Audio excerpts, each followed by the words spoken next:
Decode presented by KEI Wires and Cables. विकसित भारत का विकसित wire. Co-presented by Muthoot Finance. Gold Loan. सोना क्या नहीं कर सकता. Co-powered by Mongia Steels. Steel का बादशाह. In association with JK Smart Tire. Save fuel, stay safe. मुल्तानी पश्मीना, अपने हक का खाओ, सब कुछ बचाओ. PIMR Indore joins India's elite universities, bringing global top 20 standards. सभी पशुपालकों की पसंद, देश का नंबर 1 कपिला पशु आहार.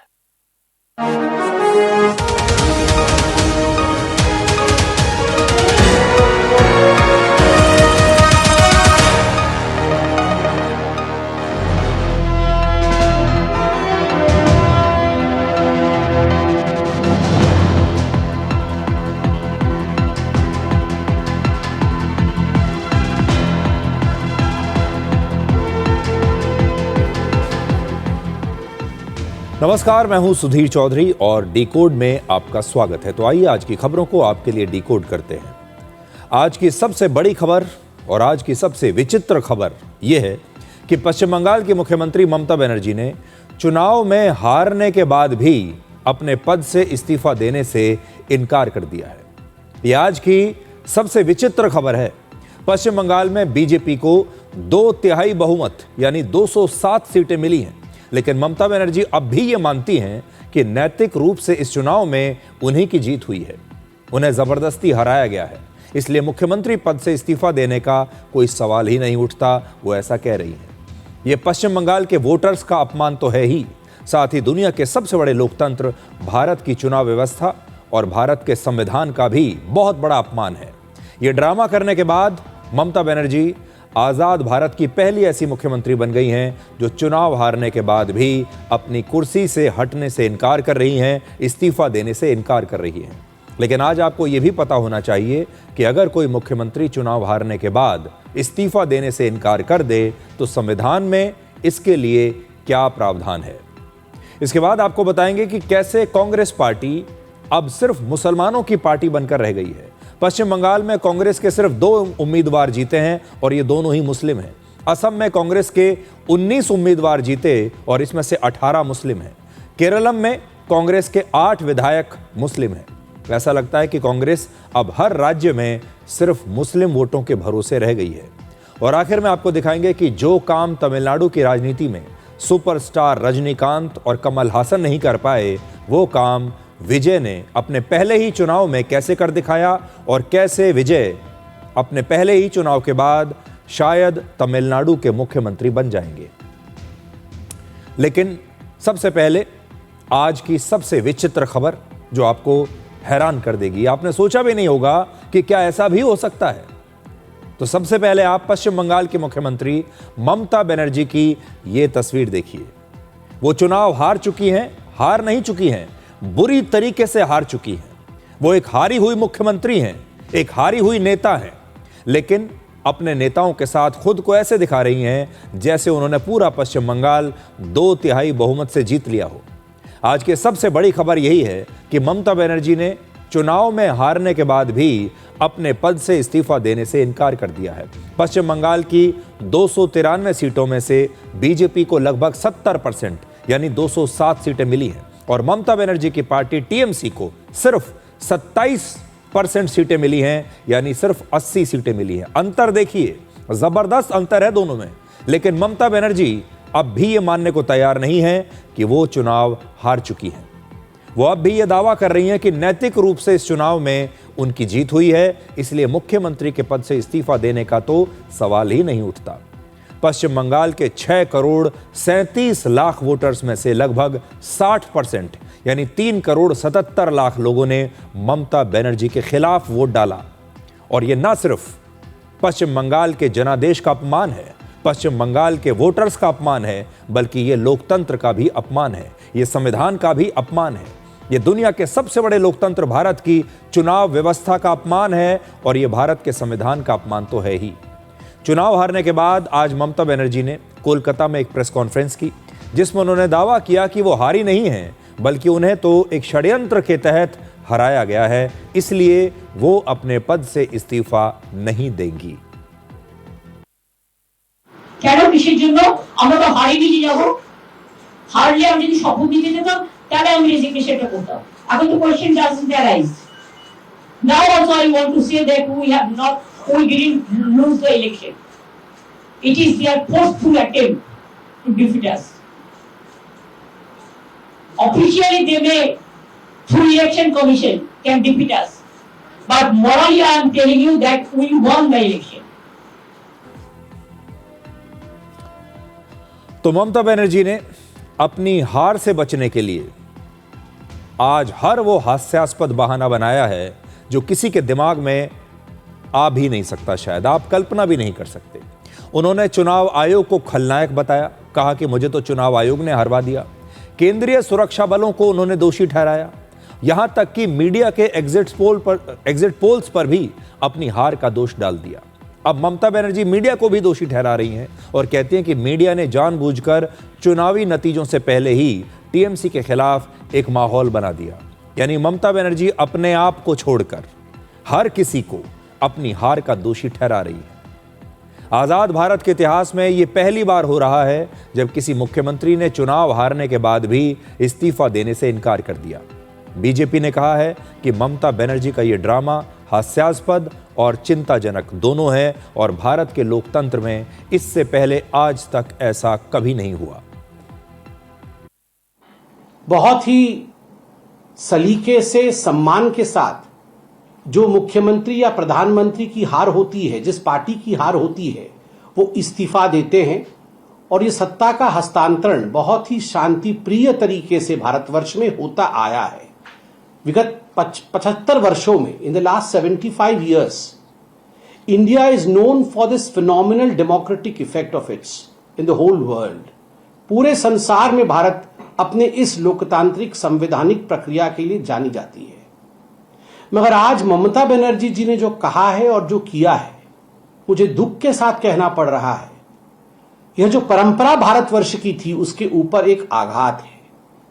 यह भारतीय जनता पार्टी के ऊपर आघात नहीं है, यह आघात लोकतंत्र पर है, यह आघात भारत के कॉन्स्टिट्यूशन अर्थात बाबा साहेब अंबेडकर के संविधान के ऊपर है। ये एक बहुत गंभीर विषय है। ममता बनर्जी आज जो कुछ भी कर रही हैं, उन्हें भले ही इसमें अपना राजनीतिक फायदा दिख रहा हो, लेकिन वो असल में आग से खेल रही हैं। वो भारत के लिए एक बहुत खतरनाक परंपरा की शुरुआत कर रही हैं और आगे चलकर भारत के लोकतंत्र को इसका बहुत बड़ा नुकसान उठाना पड़ेगा। ममता बनर्जी के आज के इस कदम के बाद हो सकता है कि भविष्य में जब दूसरी विपक्षी पार्टियां भी चुनाव में बुरी तरह हारेंगी तो वो भी अपनी चुनावी हार को स्वीकार करने से इनकार कर दें। हो सकता है कि जब भारत की जनता किसी और दूसरी विपक्षी पार्टी को हराएगी तो वो इस जनादेश को मानने से इनकार कर दें, कह दें कि ये तो षड्यंत्र है, ऐसा हुआ ही नहीं। तब भारत की जनता क्या करेगी? इससे पहले वर्ष 2024 में अरविंद केजरीवाल ने जेल जाने के बाद भी दिल्ली के मुख्यमंत्री पद से इस्तीफा देने से इनकार कर दिया था। आप सबको याद होगा, उन्होंने भी यही बहाना बनाया था जो आज ममता बनर्जी बना रही हैं। तब केजरीवाल ने कहा था कि उन्हें तो जानबूझकर फंसाया गया है और वो निर्दोष है। अभी हाल ही में अरविंद केजरीवाल ने उसी शराब घोटाले में दिल्ली हाई कोर्ट के सामने पेश होने से भी इनकार कर दिया और इस बार भी उन्होंने कहा कि वो शराब घोटाले की सुनवाई करने वाले जज के सामने ना तो खुद पेश होंगे और ना ही उनके वकील इस जज के सामने पेश होंगे, क्योंकि उन्हें उस जज की निष्पक्षता पर भरोसा नहीं है।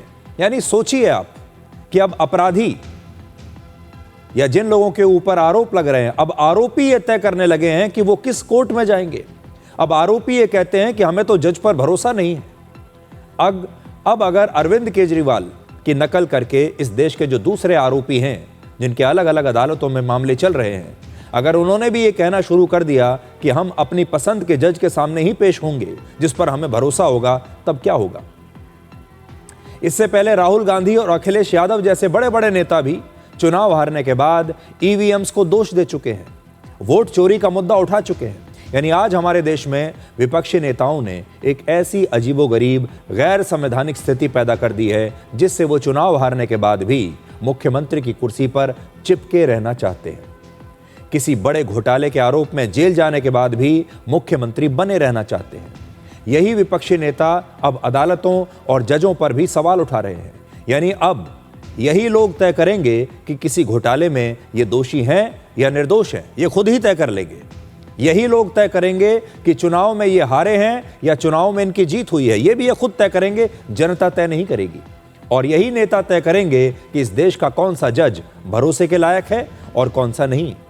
यह हमारे देश की लोकतांत्रिक प्रणाली, हमारी न्याय व्यवस्था, हमारी अदालतें और हमारे संविधान का एक ऐसा भद्दा मजाक है जिससे पूरी दुनिया में भारत के लोकतंत्र का सिर्फ मजाक उड़ सकता है। अब जरा कल्पना कीजिए, अगर इन्हीं में से कोई नेता आगे चलकर देश का प्रधानमंत्री बन गया या देश के किसी बहुत ही महत्वपूर्ण पद पर जाकर बैठ गया, तो वो संविधान और हमारे देश को कितनी खतरनाक स्थिति में पहुंचा देगा।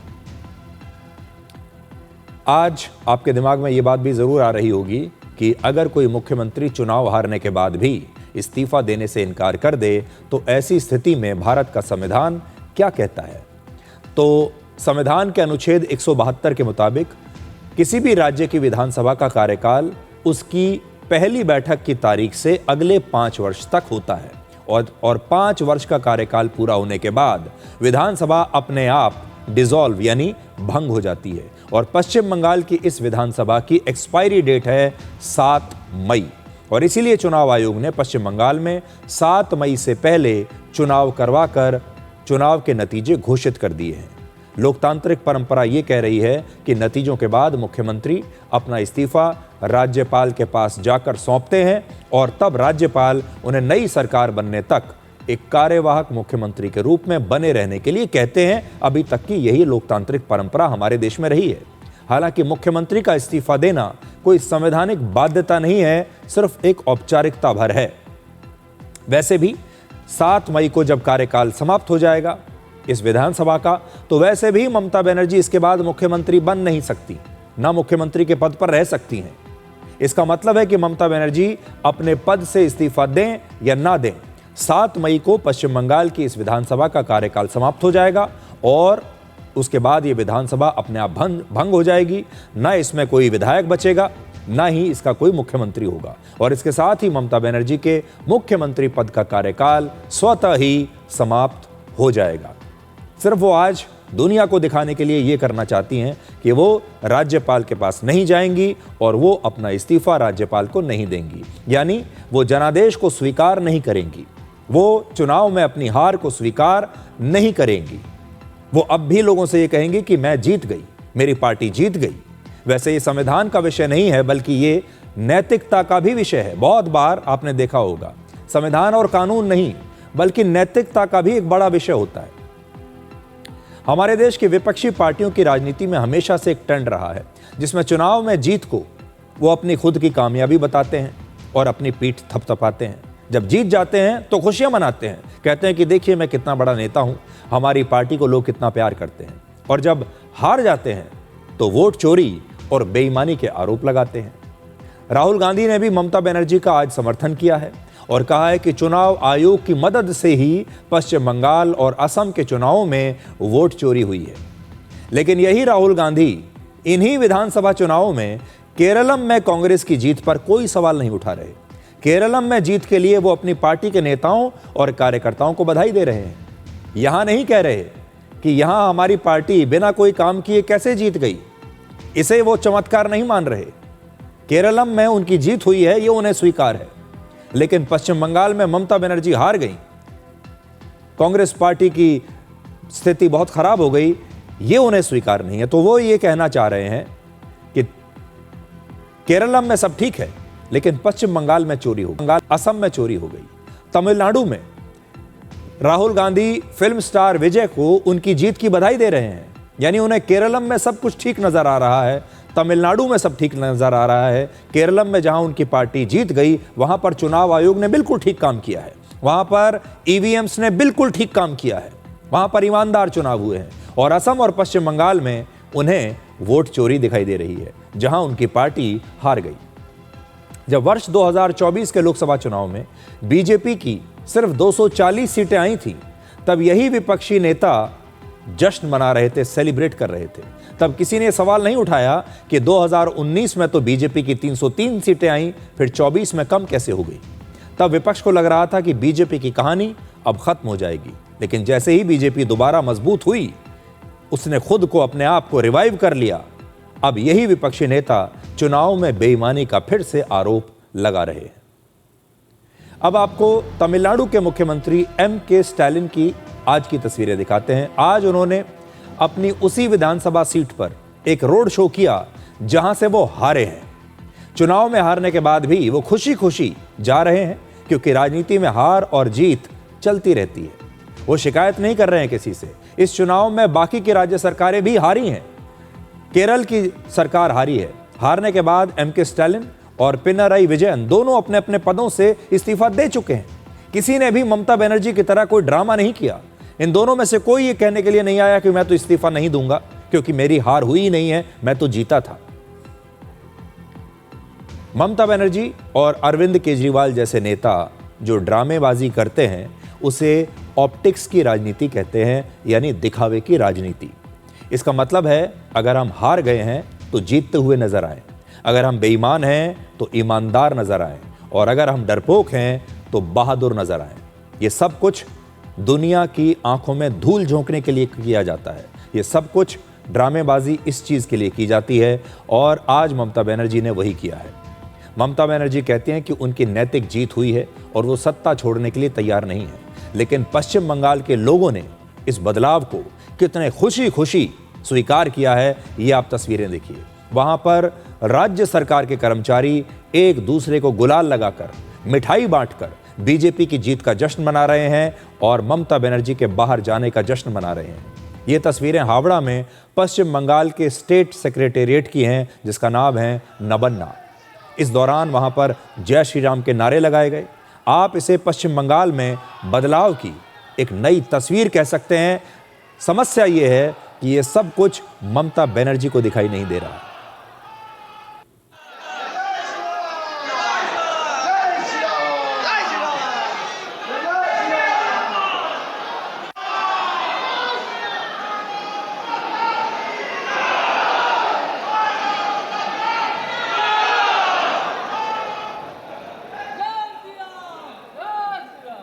দাদা একটু সাইড ভালো এই ছবিটা পাঠাবো।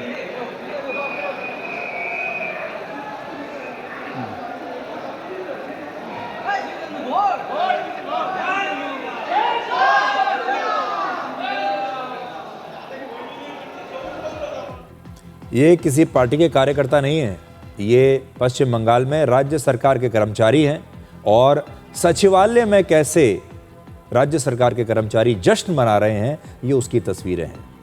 ममता बनर्जी शायद इन तस्वीरों को भी नहीं देखेंगी और अपनी आंखें बंद कर लेंगी। अब आपको बीजेपी और टीएमसी में एक और नया अंतर बताते हैं। आपको महिलाओं को लेकर बीजेपी और टीएमसी की सोच का एक फर्क बताएंगे। पश्चिम बंगाल के इस चुनाव में बीजेपी से कुछ ऐसी महिलाएं जीत कर आई हैं जिन्होंने अपनी खुद की जिंदगी की त्रासदी और अपनी जिंदगी के संघर्ष को अपना सबसे बड़ा हथियार बनाया, और ममता बनर्जी के अहंकार को इन गरीब और असहाय महिलाओं ने चुनौती दी। सबसे पहला नाम है रत्ना देवनाथ का। RG कार मेडिकल कॉलेज में पढ़ने वाली अपनी बेटी के बलात्कार और मौत के बाद रत्ना देवनाथ बिल्कुल टूट चुकी थी। वो ममता बनर्जी की सरकार से न्याय मांगते मांगते थक चुकी थी।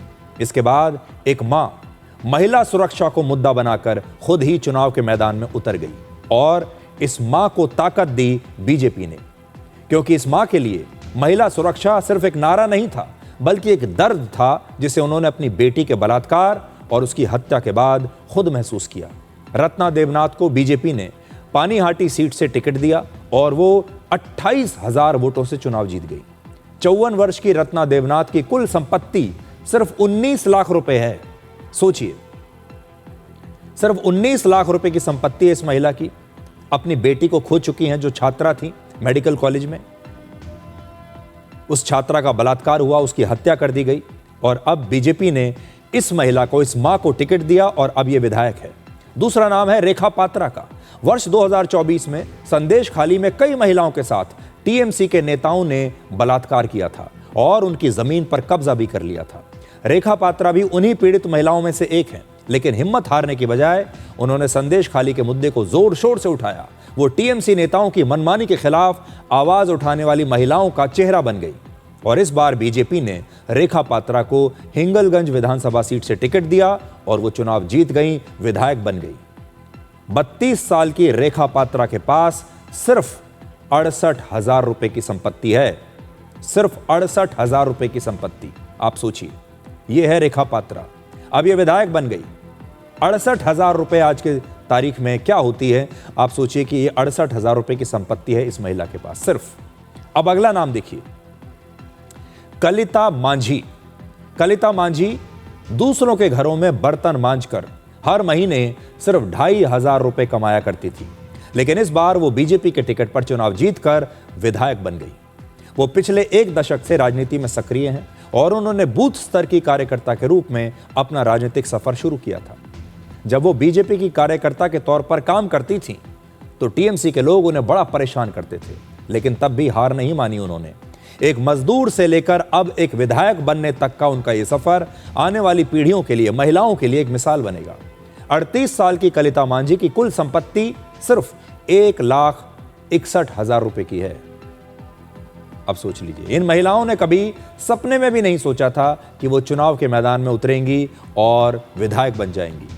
ये महिलाएं किसी बड़े परिवार से नहीं आती, इनका किसी राजनीतिक खानदान से कोई ताल्लुक नहीं है, ये पैसे वाले घरों से नहीं आती, इनके पास कोई पैसा नहीं है, गरीबी की दुनिया से ये आती हैं, असहाय हैं, इनके ऊपर अत्याचार हुए हैं, किसी तरीके से दूसरों के घरों में काम करके, मजदूरी करके अपने परिवार और अपना पेट पालती हैं। इन लोगों को बीजेपी ने चुना और आज इन्हें विधायक बना दिया।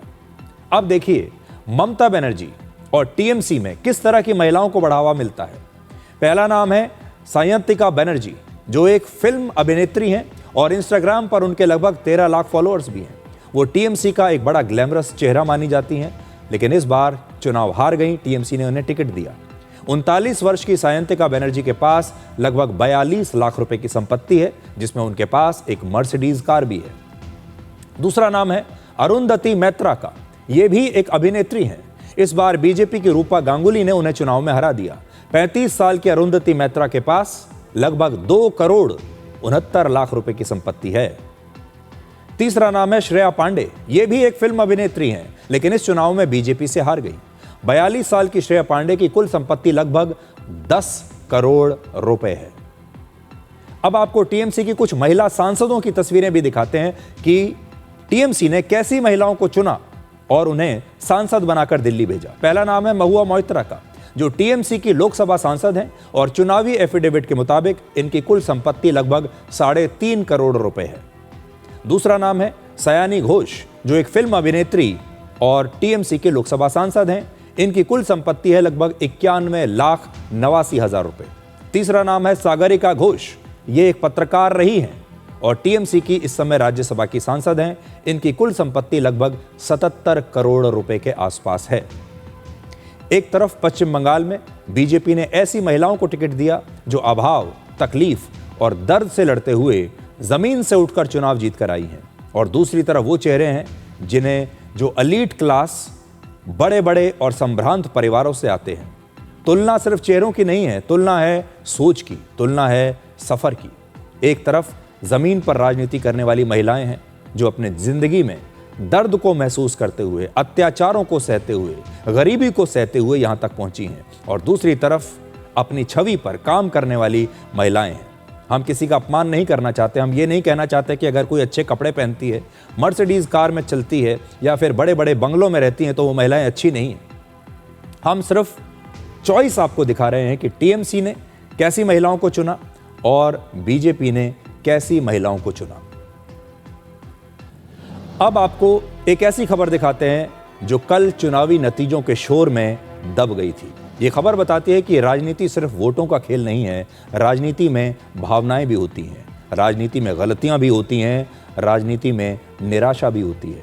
कल शाम दिल्ली में जब बीजेपी के मुख्यालय में पार्टी अपनी जीत का जश्न मना रही थी, तो उस जश्न के शोर में एक दुख भरी पुरानी याद भी एक कोने में पड़ी हुई थी। हो सकता है कि इस देश के ज्यादातर लोग उसे भूल चुके हों, लेकिन बीजेपी के राष्ट्रीय अध्यक्ष नितिन नवीन 4 जून 2024 की उस शाम को भूले नहीं। जब लोकसभा चुनाव के नतीजे आए थे और बीजेपी सिर्फ 240 सीटों पर सिमट गई थी। बीजेपी के नेताओं ने भी नहीं सोचा था कि उनकी इतनी कम सीटें आएंगी और उस दिन यह निराशा प्रधानमंत्री मोदी के चेहरे पर साफ नजर आ रही थी। लेकिन सबसे पहले आप ये देखिए कि कल के इस समारोह में बीजेपी के अध्यक्ष नितिन नवीन ने अपने भाषण में क्या कहा। 4 मई का दिन है और नतीजे आए हैं, लेकिन मैं 4 जून 2024 को भी आपको याद कराना चाहता हूं। जनता के मन में हमारे नेतृत्वकर्ता को जो समर्थन और जो विश्वास दिया था, उसमें कहीं ना कहीं उनके मन में एक कसक रह गई थी।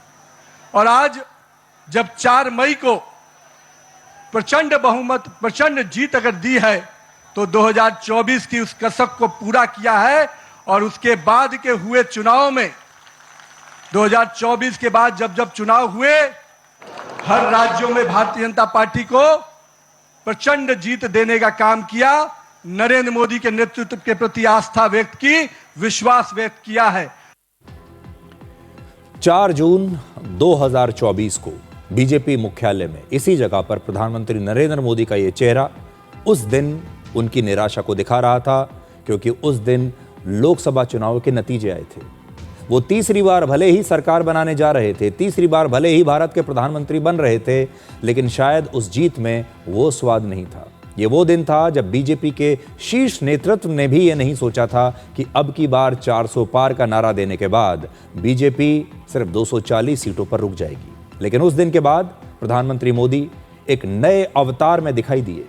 2014 में 282 सीटों ने प्रधानमंत्री मोदी को जननायक बनाया। 2019 में 303 सीटों ने उन्हें एक शक्तिशाली शासक बनाया। लेकिन 2024 की 240 सीटों ने उन्हें एक घायल शेर बना दिया। लेकिन प्रधानमंत्री मोदी का 4 जून 2024 का आज आपको वो बयान भी जरूर सुनना चाहिए। उन्होंने लोकसभा चुनाव के जनादेश को उस दिन चुनौती नहीं दी, चैलेंज नहीं किया ममता बनर्जी की तरह। वो गुस्से में नहीं थे, बल्कि उन्होंने बहुत ही विनम्रता के साथ स्वीकार किया और इस जनादेश को चुनौती नहीं दी और कहा कि जनता ने जो भी आदेश दिया है वो हमारी सर आंखों पर है। भाजपा के हर कार्यकर्ता के लिए हमेशा से दल से बड़ा देश रहा है। सेवा भाव से बड़ी राजनीति कोई नहीं हो सकती। इसलिए हमें सेवा भाव को सर्वोपरि रखने की परंपरा को निरंतर मजबूत करना है। भाजपा का कार्यकर्ता जन आकांक्षाओं, जन भावनाओं और जन अपेक्षाओं का प्रतिनिधित्व करता है। अनेक चुनौतियों के बीच जिस हिम्मत के साथ,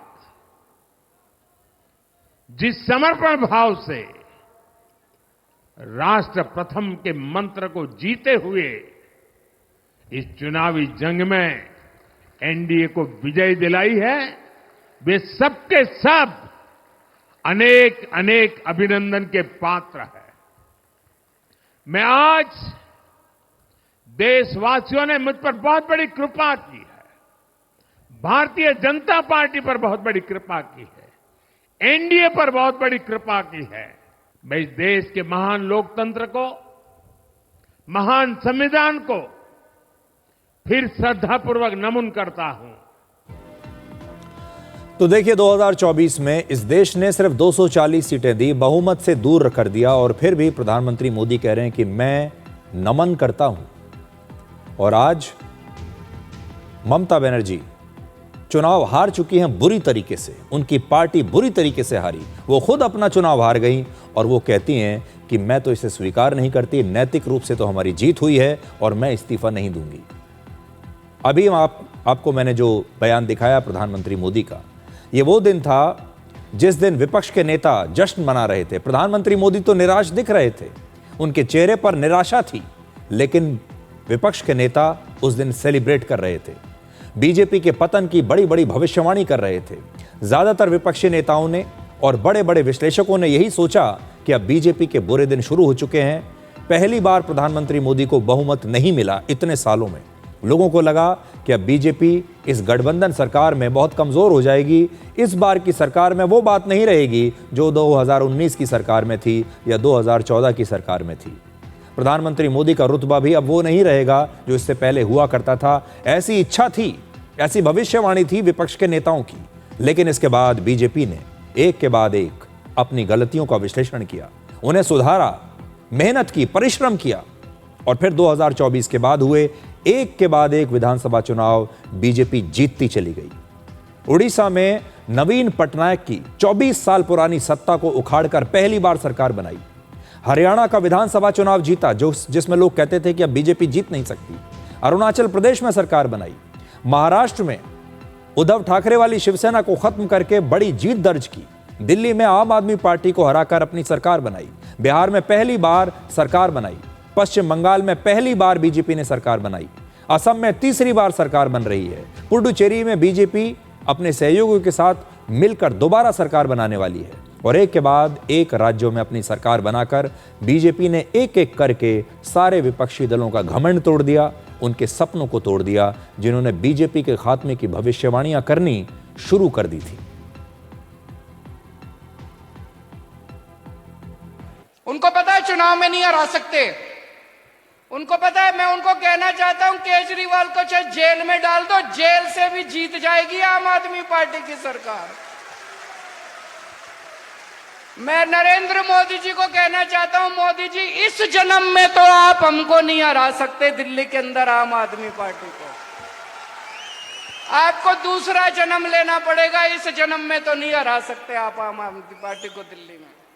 Rather than investing in the future of this country, it is unfortunate that the union government is investing for Modi ji's political survival at the expense of nation's well-being. Truth is, the Honorable Prime Minister is on borrowed time. You all are on borrowed time, mark my words. Yes. And I would like to end by saying, थोड़ा सब्र रखिए और कुर्सी का PT बांध लीजिए, मौसम बिगड़ने वाला है। तो केजरीवाल कहते थे कि मोदी जी इस जन्म में तो हमें नहीं हरा सकते, दूसरा जन्म लेना पड़ेगा। अभिषेक बैनर्जी कह रहे हैं कि आप तो उधार के समय पर जिंदा हैं, आपका समय खत्म होने वाला है। आज अरविंद केजरीवाल दिल्ली की सत्ता से बाहर बैठे हैं। आज अभिषेक बैनर्जी पश्चिम बंगाल की सत्ता से बाहर बैठे हैं। ममता बनर्जी पश्चिम बंगाल में चुनाव हार चुकी हैं। बीजेपी को पश्चिम बंगाल में 2/3 बहुमत मिला है। सोचिए कितना घमंड था इन विपक्षी नेताओं को। राजनीति में घमंड नहीं करना चाहिए। राजनीति में बड़े बड़े बोल नहीं बोलने चाहिए। राजनीति में अपने प्रतिद्वंदी को इस प्रकार की भाषा से कभी ललकारना नहीं चाहिए, क्योंकि फिर ऐसी जब स्थिति आती है तो नेताओं के लिए छुपने की जगह नहीं बचती।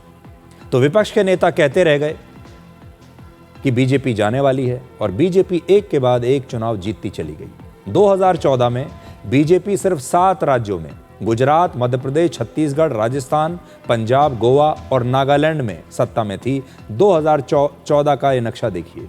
उस समय देश के 31% क्षेत्र पर उसका राज था, सिर्फ 31%। और आज 2026 में बीजेपी की 22 राज्यों और केंद्र शासित प्रदेशों में सरकार है और देश के 72% इलाके पर बीजेपी का शासन है। 2014 से लेकर 2026 में कितना अंतर आया है ये जरा देखिए।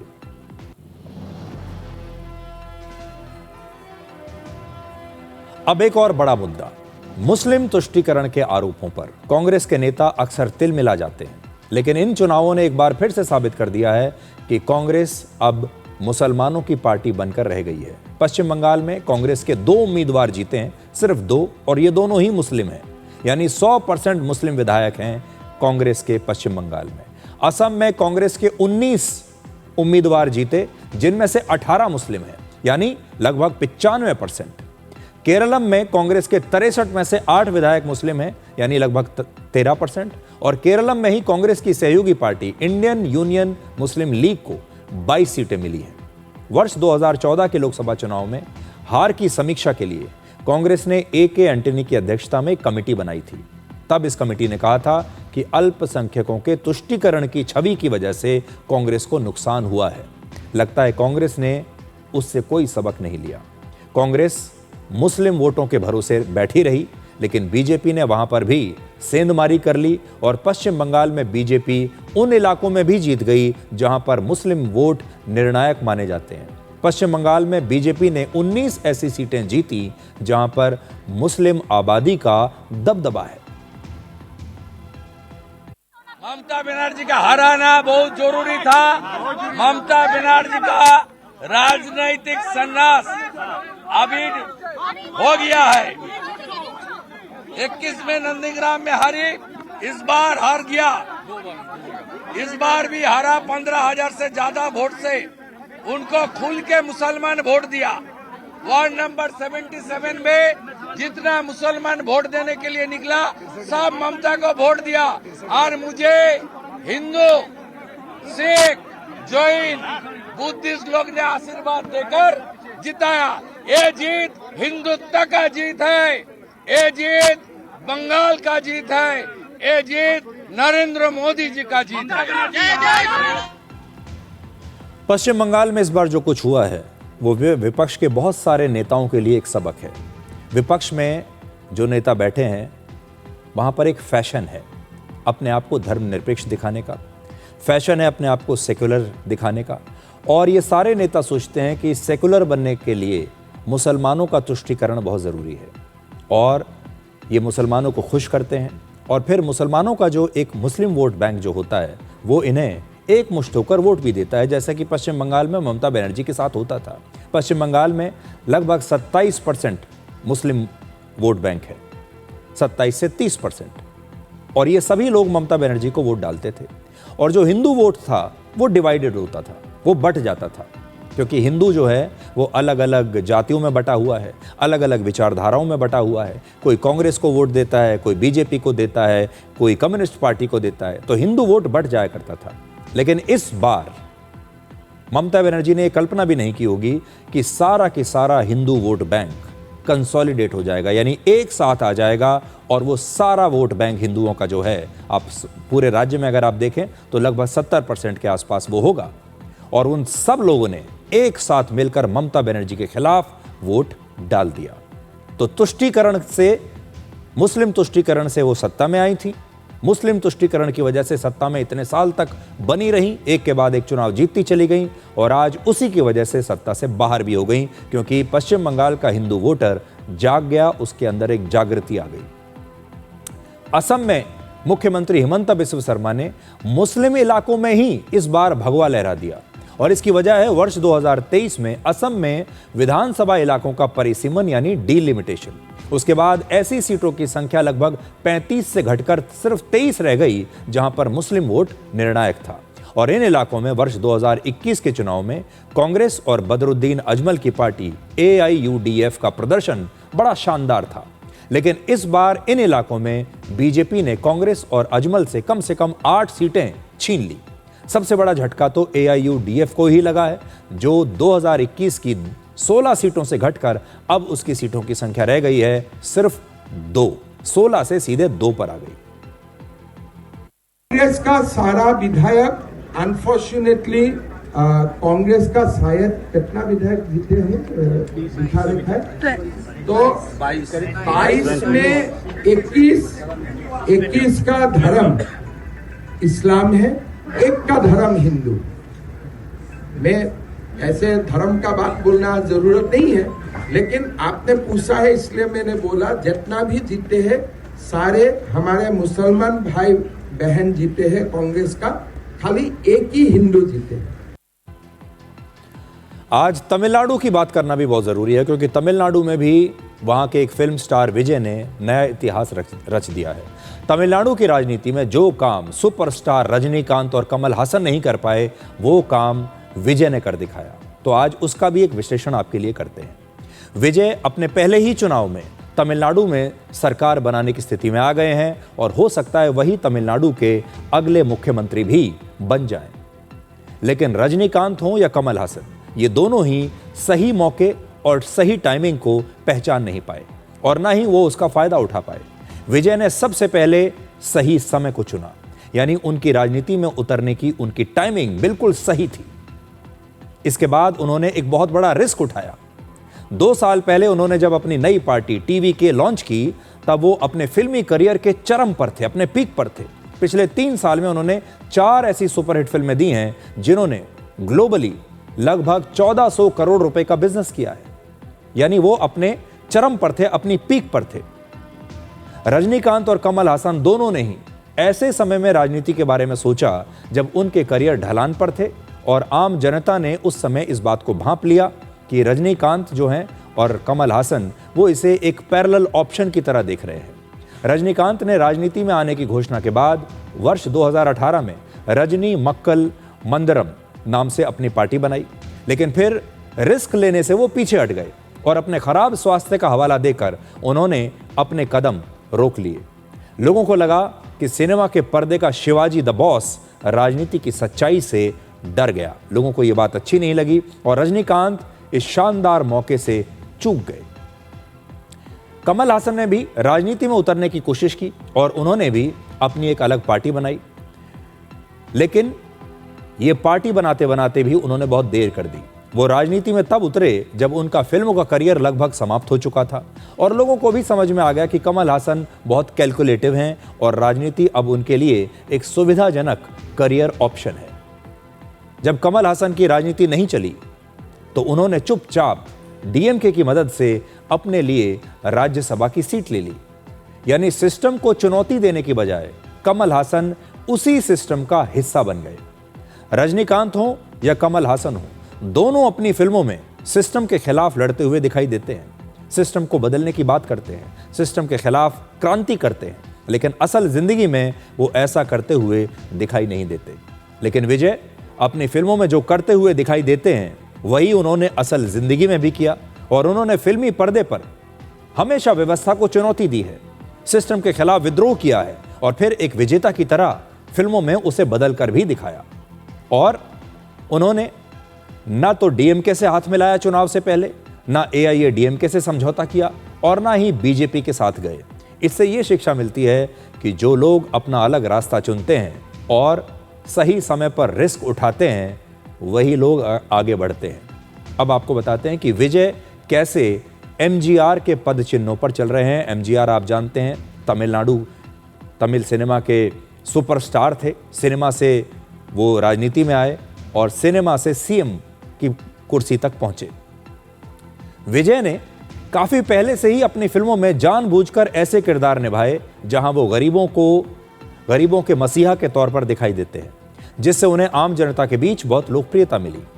वो हमेशा अपनी फिल्मों में ऐसी ही भूमिका में आते थे जहां पर गरीबों की मदद करते थे। एमजीआर ने भी अपने करियर में बिल्कुल यही किया था।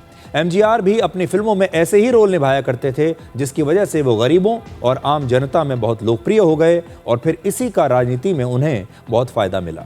और अब बहुत सारे लोग ये कह रहे हैं कि विजय तमिलनाडु की राजनीति के अगले एमजीआर हैं और विजय ने कमाल करके दिखा दिया। उनका पहला ही चुनाव है और उनकी पार्टी तमिलनाडु की सबसे बड़ी पार्टी बन गई है और सरकार बनाने के बिल्कुल मुहाने पर खड़ी हुई है। अब एक छोटा सा ब्रेक के बाद आपको दिखाएंगे कि पूरी दुनिया में आजकल एक ही सवाल पर चर्चा हो रही है कि क्या ईरान युद्ध विराम टूटने वाला है, क्योंकि अमेरिका और ईरान ने एक दूसरे पर फिर से हमले शुरू कर दिए हैं।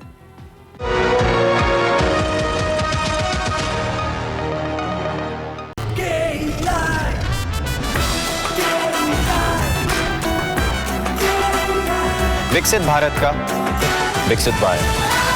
भारत की सबसे बड़ी gold loan NBFC Muthoot finance से गोल्ड लोन लीजिए और फिर देखिए सोना क्या नहीं कर सकता। कॉल कीजिए 1-800-313-1212। हिंदुस्तान मिले हिंदुस्तान से। जय हो देश हो विदेश हो जेके हो। देश का टायर जेके टायर। टेबल के ऊपर जब भी खाते हैं दबा के खाते ये भाई साहब सब पचा देते। पर दिक्कत तो उन्हें आती है जो टेबल के नीचे से खाते। मुल्तानी पश्मीना, अपने हक का खाओ, सब कुछ पचाओ। आशीर्वाद के हर 10 किलो पैक पर 80 रुपए कैशबैक और 5 किलो पैक पर 40 रुपए कैशबैक। पैक के सामने दिया गया QR स्कैन कीजिए, पैक खोलिए, प्रोमो कोड पाइए और कैशबैक ले जाइए। PIMR Indore joins India's elite universities, bringing global top 20 standards at a 32 years academic legacy. Learn to lead high quality education in management, commerce and law. Bharat की सबसे बड़ी gold loan NBFC Muthoot finance से gold loan लीजिए और फिर देखिए सोना क्या नहीं कर सकता। कॉल कीजिए 1-800-313-1212।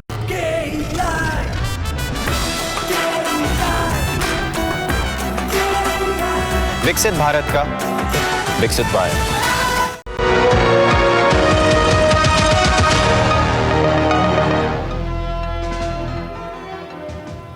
अब आपको थोड़ी देर के लिए देश से बाहर लेकर चलते हैं और पूरी दुनिया में आज एक ही सवाल पर चर्चा हो रही है कि क्या ईरान का युद्ध विराम अब टूटने वाला है और युद्ध फिर से शुरू हो जाएगा। अमेरिका और ईरान ने एक बार फिर से एक दूसरे पर हमले शुरू कर दिए हैं। अमेरिका ने ईरान की 6 बोट्स को डुबो दिया और ईरान की मिसाइल्स और ड्रोन्स को मार गिराया और यूएई का आरोप है कि ईरान ने उसके एक बहुत ही महत्वपूर्ण ऑयल टर्मिनल फुजैरा पर हमला किया है, जिसके बाद वहां पर आग लग गई। मानचित्र पर आप देखिए कि इस ऑयल टर्मिनल की खासियत यह है कि हॉर्मुज बंद होने के बाद इसके बावजूद यूएई इस ऑयल टर्मिनल से तेल की सप्लाई कर सकता है और इसी सप्लाई को रोकने के लिए ईरान ने यहां पर हमला किया है, जो आप देख रहे हैं। इस पाइपलाइन से प्रतिदिन 18 लाख बैरल तक तेल की सप्लाई हो सकती है और यूएई के हर दिन के उत्पादन का लगभग ये 50% है। अमेरिकी सेना की नाकेबंदी की वजह से इस समय हॉर्मुज बंद पड़ा है और ईरान की रणनीति यह है कि अगर वो तेल का कारोबार नहीं कर सकता तो फिर वो किसी और देश के तेल को भी बिकने नहीं देगा। अगर हम अपना तेल नहीं बेच सकते तो हम किसी और देश के तेल को भी बिकने नहीं देंगे। ये ईरान की रणनीति है। इस हमले के बाद यूएई कब तक संयम बरतेगा ये कहना मुश्किल है। इस युद्ध में ईरान ने सबसे ज्यादा जो नुकसान किया है वो यूएई का किया है। सबसे ज्यादा हमले यूएई पर किए हैं। इससे पहले 8 अप्रैल को ईरान ने सऊदी अरब के ईस्ट वेस्ट पाइपलाइन पर हमला किया था, जो सीधा रेड सी में तेल की सप्लाई कर सकता है। यानी ईरान लगातार उन पाइपलाइंस पर हमले कर रहा है, जिससे हॉर्मुज बंद होने के बावजूद भी दुनिया को तेल की सप्लाई हो सकती है और ये है वो नया हमला। भारत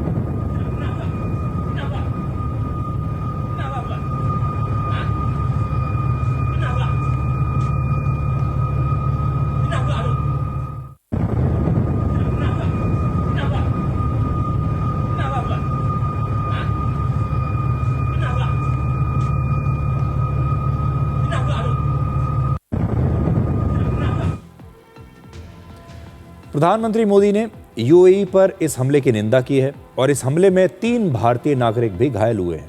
प्रधानमंत्री ने सोशल मीडिया पर लिखा है कि नागरिकों और इंफ्रास्ट्रक्चर पर इस तरह का हमला स्वीकार नहीं है। उन्होंने कहा है कि भारत यूएई के साथ खड़ा है और हॉर्मुज के रास्ते में किसी तरह की रोक नहीं लगनी चाहिए। ये उन्होंने आज सोशल मीडिया पर लिखा है। और अब एक खबर हम आपको सुनाने वाले हैं जो आपके काम की खबर है।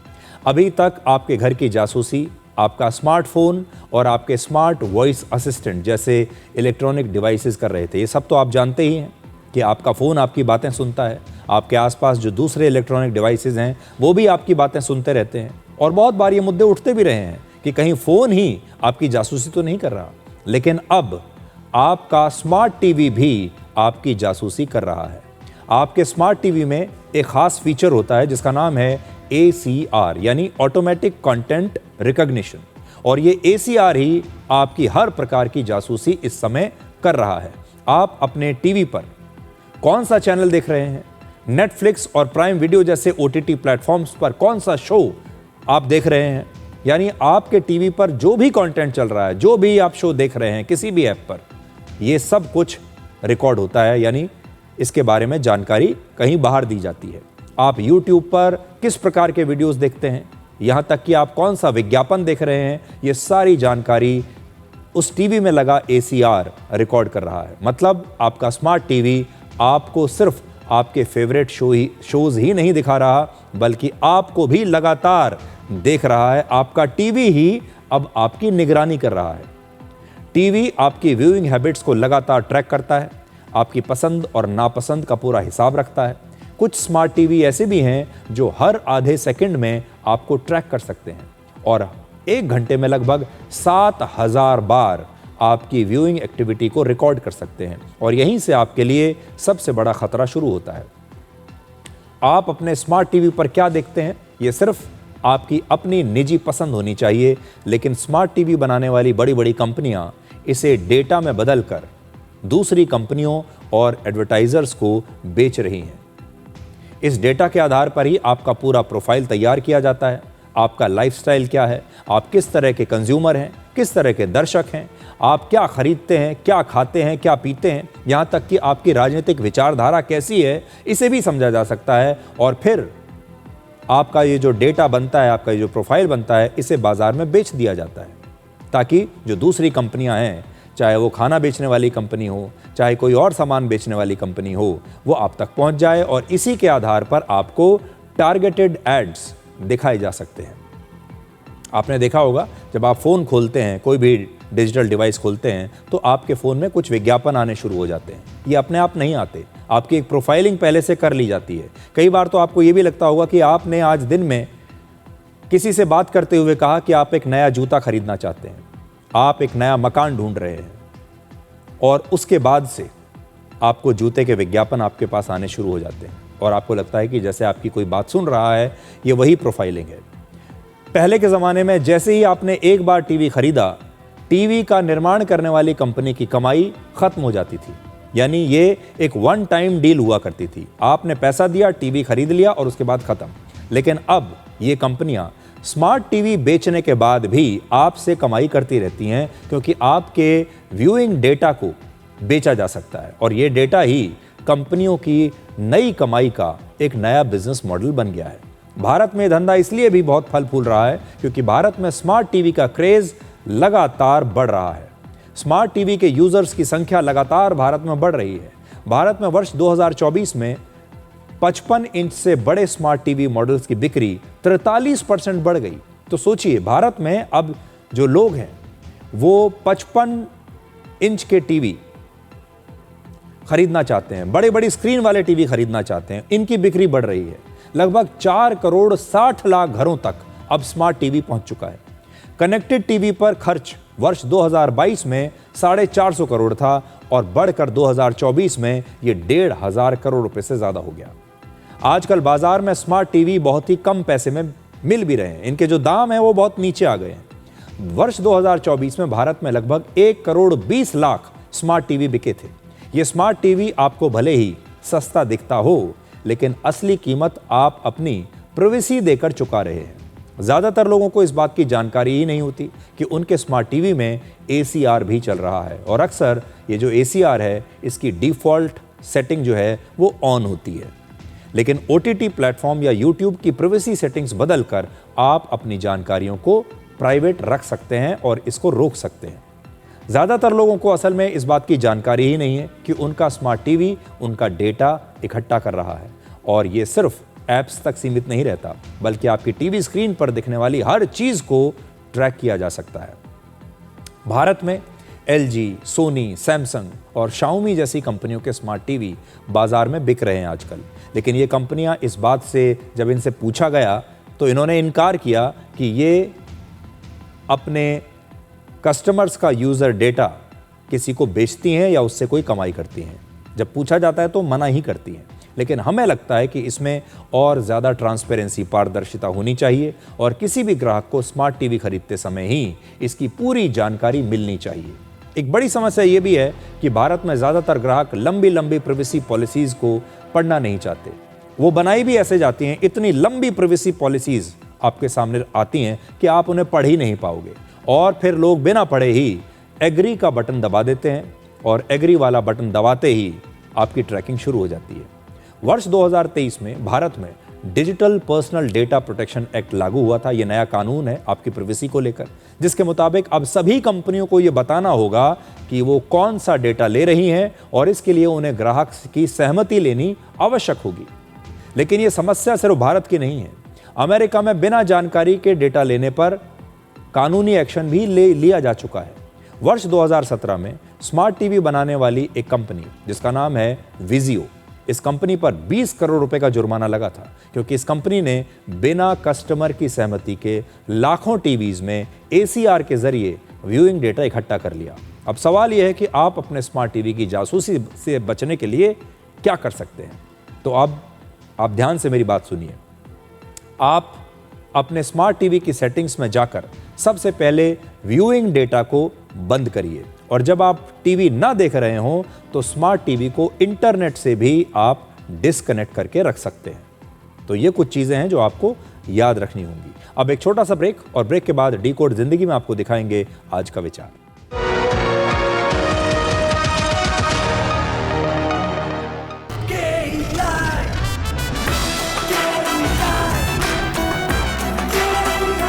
विकसित भारत का विकसित वायर। भारत की सबसे बड़ी gold loan NBFC Muthoot finance से गोल्ड लोन लीजिए और फिर देखिए सोना क्या नहीं कर सकता। कॉल कीजिए 1-800-313-1212। PIMR Indore joins India's elite universities, bringing global top 20 standards at a 32 years academic legacy. Learn to lead high quality education in management, commerce and law. आशीर्वाद के हर 10 किलो पैक पर 80 रुपए कैशबैक और 5 किलो पैक पर 40 रुपए cashback. Pack के सामने दिया गया QR स्कैन कीजिए, पैक खोलिए, प्रोमो कोड पाइए और कैशबैक ले जाइए। दीदी नौकरी लग गई। अरे वाह, बधाई हो। तो अब तो ढेर सारी शॉपिंग। हाँ दी, नया मोबाइल। अरे रुको शहजादे, सैलरी से पहले खर्चे। इंस्टेंट लोन भी तो मिलता है। पहले बजट बनाना सीखो, फिर खर्च करो।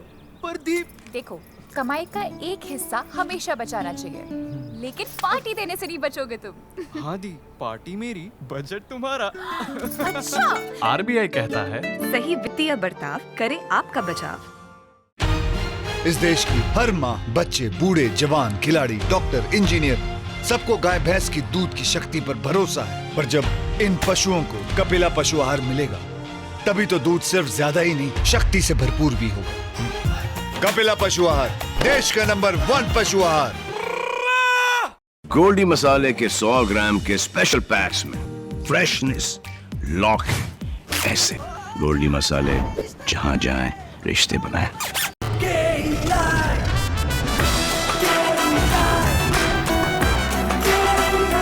विकसित भारत का विकसित वायर।